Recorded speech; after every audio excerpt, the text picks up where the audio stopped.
महाराष्ट्राच्या राजकारणात अशक्य ते शक्य करायची ताकद फक्त सत्तेच्या खुर्चीत असते. याचा प्रत्यय पुन्हा एकदा आलाय. ठिकाण आहे चंद्रपूर, जिथे विचारधारेला तिलांजली देण्यात आली, आदेशांना केराची टोपली दाखवण्यात आली आणि शत्रूचा शत्रू तो मित्र या न्यायाने एक अल्पवयीन युती जन्माला आली. उद्धव बाळासाहेब ठाकरे यांचा स्पष्ट आदेश होता, काहीही झाले तरी चालेल, पण भाजपला सत्तेपासून दूर ठेवा. पण चंद्रपुरात त्यांच्या सैनिकांनी मातोश्रीचा आदेश धुडकावत चक्क भाजपच्या गळ्यात गळा घातला. नेमकं काय घडलं बंद दाराआड? काँग्रेसच्या हातातोंडाशी आलेला घास का हिरावला गेला? आणि 15 मिनिटांच्या त्या गेम चेंजर बैठकीत असं काय शिजलं की चंद्रपूरचं राजकारण पालटलं? चला पाहूया या पॉलिटिकल थ्रिलरचा हा सविस्तर रिपोर्ट आजच्या व्हिडिओमध्ये. चंद्रपूर महानगरपालिकेच्या महापौर पदाची निवडणूक फक्त एक निवडणूक नव्हती, तर ती होती महाविकास आघाडीच्या अस्तित्वाची लिटमस टेस्ट.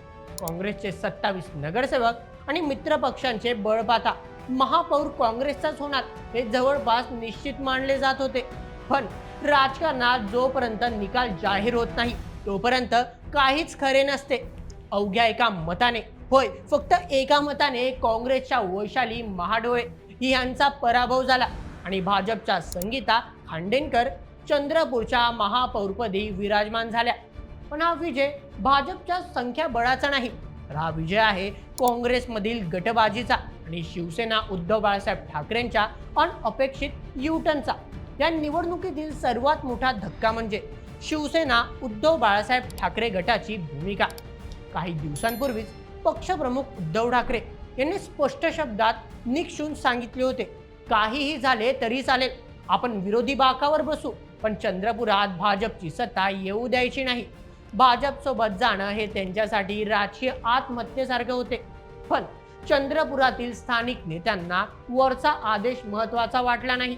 त्यांना महत्वाची वाटली ती सत्तेची मलाई. निवडणुकीच्या ठीक 15 मिनिटे आधी एक गुप्त बैठक झाली. त्या बैठकीत ठाकरे गटाचे जिल्हा प्रमुख संदीप गिहे यांनी काँग्रेसकडे महापौर पदाची मागणी केली. काँग्रेसने अर्थातच ही मागणी फेटाळली, कारण त्यांचे संख्याबळ जास्त होते. संतापलेले गिहे बैठकीतून बाहेर पडले आणि थेट भाजपच्या छावणीत शिरले. तिथे भाजपने संधी साधली. आमदार किशोर जोरगेवार यांनी लगेचच स्थायी समिती सभापती पद आणि भविष्यात महापौर पदाचा वाटा देण्याचे आश्वासन दिले. मातोश्रीचा आदेश हवेत विरला आणि चंद्रपुरात भगवा आणि कमळ पुन्हा एकदा एकत्र आले. शिवसैनिकांच्या मते काँग्रेसने आम्हाला गृहीत धरलेले होते. 5 वर्षे नुसते सतरंजी उचलण्यापेक्षा भाजप सोबत सत्तेचा वाटा मिळवणे आम्हाला जास्त फायद्याचे वाटले. पण प्रश्न हा उरतोच, निष्ठेपेक्षा पद मोठे ठरले का? दुसऱ्या बाजूला काँग्रेसने हा पराभव स्वतःहून ओढवून घेतला आहे का? याचे उत्तर हो असेच दिसते. चंद्रपूर काँग्रेसमध्ये सध्या 2 गट पडले आहेत. एक आमदार विजय वडेट्टीवार यांचा आणि दुसरा खासदार प्रतिभा धानोरकर यांचा. या दोघांमधील शीत युद्ध जग जाहीर आहे. तिकीट वाटपापासून ते महापौर पदाच्या उमेदवारीपर्यंत या दोन्ही नेत्यांमध्ये एक वाक्यता नव्हती. उद्धव सेनेला सामावून घेण्यात काँग्रेस अपयशी ठरले, कारण त्यांचाच निर्णय कोण घेणार यावरून भांडणे सुरू होती. घरात नाही दाणा आणि मला बाजीराव म्हणा, अशी काँग्रेसची अवस्था झाली. जेव्हा स्वतःचे घर पेटलेले असते तेव्हा शेजारच्याने पाणी टाकावे अशी अपेक्षा करणे चुकीचे ठरते. काँग्रेस प्रदेशाध्यक्ष हर्षवर्धन सपकाळ आता घोडेबाजार झाला अशी ओरड काढत आहे. पण त्यांच्याच नेत्यांच्या अहंकारामुळे हातातली सत्ता गेली हे ते सोयीस्करपणे विसरत आहे. या नाट्यात वंचित बहुजन आघाडी आणि MIMची भूमिकाही संशयास्पद ठरली आहे. वंचितने आधी काँग्रेसला पाठिंबा जाहीर केला होता.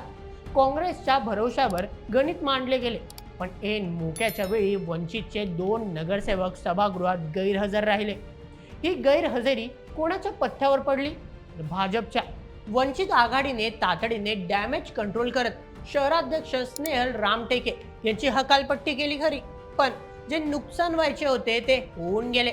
राजकीय जाणकारांच्या मते ही गैरहजेरी मॅनेज केलेली असू शकते. MIMनेही तटस्थ राहून अप्रत्यक्षपणे भाजपचा मार्ग मोकळा केला. त्यामुळे काँग्रेसची संख्याबळ 31 वरच अडकले आणि भाजप 32 मध्ये घेऊन जिंकली. या निवडणुकीने महाविकास आघाडीच्या विश्वासार्हतेवर मोठे प्रश्नचिन्ह निर्माण केले आहे. काँग्रेस प्रदेशाध्यक्ष हर्षवर्धन सपकाळ यांनी ठाकरे गटाला थेट इशारा दिलाय. चंद्रपुरात आम्हाला दगा दिलात, मग परभणीत आम्ही काय करायचं? आम्ही आमच्या सोयीने वागायचं का? हा इशारा साधा सुद्धा नाही. याचे पडसाद आगामी राज्यसभा आणि विधान परिषद निवडणुकीत नक्कीच उमटणार. जर स्थानिक पातळीवर एकामेकांचे पाय खेचणे सुरू झाले तर विधानसभा आणि लोकसभेच्या वेळी ही आघाडी किती तग धरेल? विशेषतः उद्धव ठाकरेंसाठी ही धोक्याची घंटा आहे. त्यांचे शिवसैनिक जर भाजप सोबत जाण्यास उत्सुक असतील तर भाजपची ऑपरेशन लोटसची भीती अजूनही संपलेली नाही, हे त्यातून सिद्ध होते. चंद्रपूर मॉडेल जर राज्याच्या इतर भागात राबवले गेले तर महाविकास आघाडीचे 3-13 वाजायला वेळ लागणार नाही. तर मंडळी, हे होतं चंद्रपूरचं महाभारत, जिथे सत्तेसाठी तत्वांना मूठमाती दिली गेली. 15 मिनिटात विचार बदलले, मित्र बदलले आणि सत्तेची गणितही बदलली. काँग्रेसचा गाफीलपणा, शिवसेना उद्धव बाळासाहेब ठाकरेची सत्तेची भूक आणि भाजपची टायमिंग साधणारी खेळी, या त्रिकुटाने चंद्रपूरच्या जनतेला एक अनपेक्षित महापौर दिला आहे. आता प्रश्न हा आहे, चंद्रपूरमधील या बंडाचे लोण राज्यभर पसरणार का, की मातोश्री यावर काही कठोर कारवाई करून पुन्हा वचक निर्माण करणार? राजकारण आहे, इथे कधी काय होईल सांगता येत नाही. तुम्हाला काय वाटतं? चंद्रपुरात शिवसेना उद्धव बाळासाहेब ठाकरे गटाने घेतलेला निर्णय योग्य होता की मतदारांची गद्दारी आहे? तुमचे मत आम्हाला कमेंटमध्ये नक्की कळवा आणि अशाच व्हिडिओसाठी सबस्क्राईब करा बोल MH आपल्या YouTube चॅनलला. धन्यवाद.